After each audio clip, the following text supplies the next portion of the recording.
Dans quelques années, quand vous traverserez la banlieue parisienne, partout vous survolerez des villes dans le genre de celle-ci. On les appelle les grands ensembles, on les appelle aussi les villes dortoirs. Il y a eu une époque particulièrement pathétique dans l'histoire de l'architecture, qu'on a appelé le mouvement moderne, qui est l'histoire d'une simplification de la ville au nom de l'égalité. On y arrive en chantant, on est fou de joie, on quitte les taudis, c'est la modernité, c'est plein de lumière, c'est formidable. 30 ans plus tard, tous ceux qui peuvent partir s'en vont et ne se retrouvent là que les gens les plus malheureux, les plus fraîchement arrivés, etc. Et à ce moment-là, on s'émeut, on découvre que c'est moche, on dit quand c'est moche, c'est criminogène. Non, c'est pas le décor qui a produit la misère, c'est la misère qui a trouvé son décor.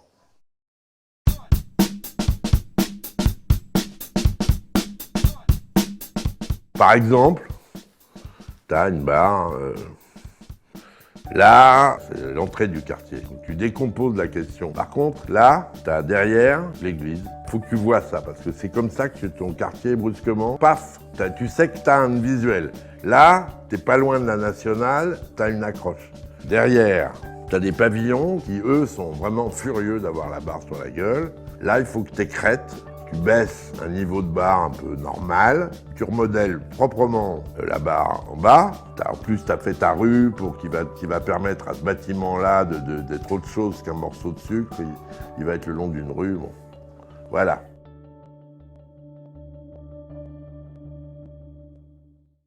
C'était avant, on n'a rien. Le parking, il est dégueulasse. Hein, c'est comme un bidonville avant. Mais maintenant, c'est bien, il est bien dessiné. On est très content. Ça fait depuis 1976 que j'habite ici.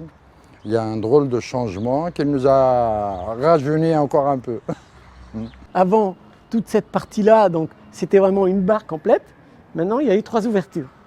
Les 3 ouvertures qu'il y a eu, vous avez remarqué qu'il y a eu justement des passages. Avant cette allée-là, par exemple, le mail, il n'allait pas carrément jusqu'au centre-ville, on va dire sur la grande avenue. Et juste à la fin de l'allée, il y a un arrêt tramway pour se rendre directement sur Paris. Avant, on avait l'impression d'être dans une boîte à chaussures, quoi. Fermée, coupée du monde, alors qu'on est tout près de la ville, hein, finalement.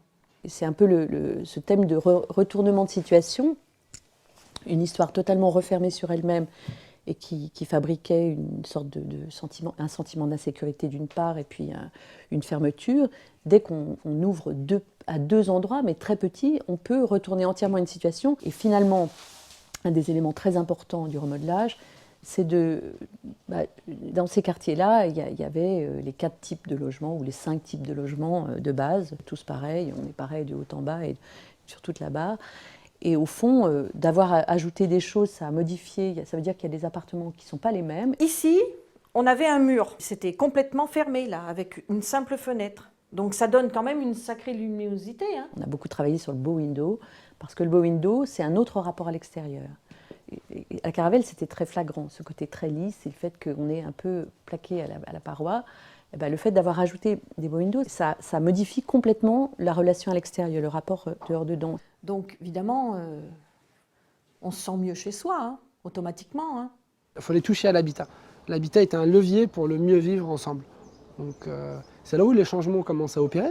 Améliorer le cadre de vie passe notamment par la réhabilitation, par des travaux, par se sentir bien chez soi, bien dans sa cage d'escalier, bien dans son immeuble et ensuite dans son quartier. Donc à différentes échelles, il fallait vraiment travailler sur des différentes strates. Donc remodeler, ça veut dire aussi intervenir sur l'urbain, redonner des adresses aux habitants en traçant des rues, des vraies rues, en donnant un statut clair à tous les espaces publics, semi-publics, résidentiels et privatifs, en retrouvant en gros les codes d'une bonne urbanité qui est celle qu'on aime dans la ville classique. Alors on est passé d'un no man's land, d'un lieu structuré.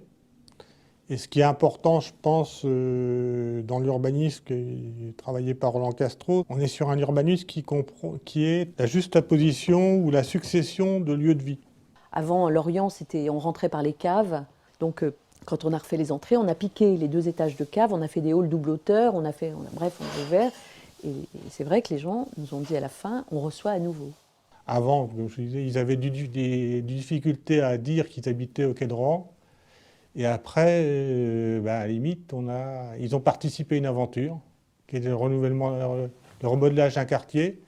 Et c'était devenu une fierté pour eux, et puis c'est de la dignité retrouvée. La meilleure preuve qu'on ait eue, nous, de la pertinence du remodelage, c'est quand même les émeutes de 2005, puisque dans aucun des quartiers qu'on a remodelés, il y a eu d'émeutes. Donc ça, c'est voilà, on avait besoin d'une preuve, on a eu.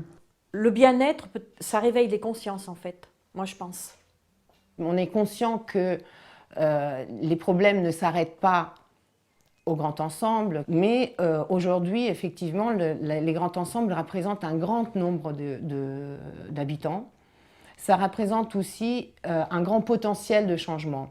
Donc, face à une crise de logement comme aujourd'hui en Île-de-France, on ne peut pas, à notre sens, se permettre de démolir des logements davantage. Il faut essayer de les récupérer, de leur donner à nouveau une dignité et de les embellir.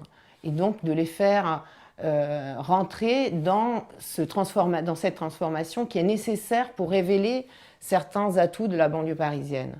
Si on veut donner envie à des entreprises de s'installer, il faut aussi essayer d'intervenir sur l'image de la banlieue. Les quartiers d'habitat social de la pire époque remodelés, c'est la moitié du Grand Paris qui est fait, il n'y a pas de doute.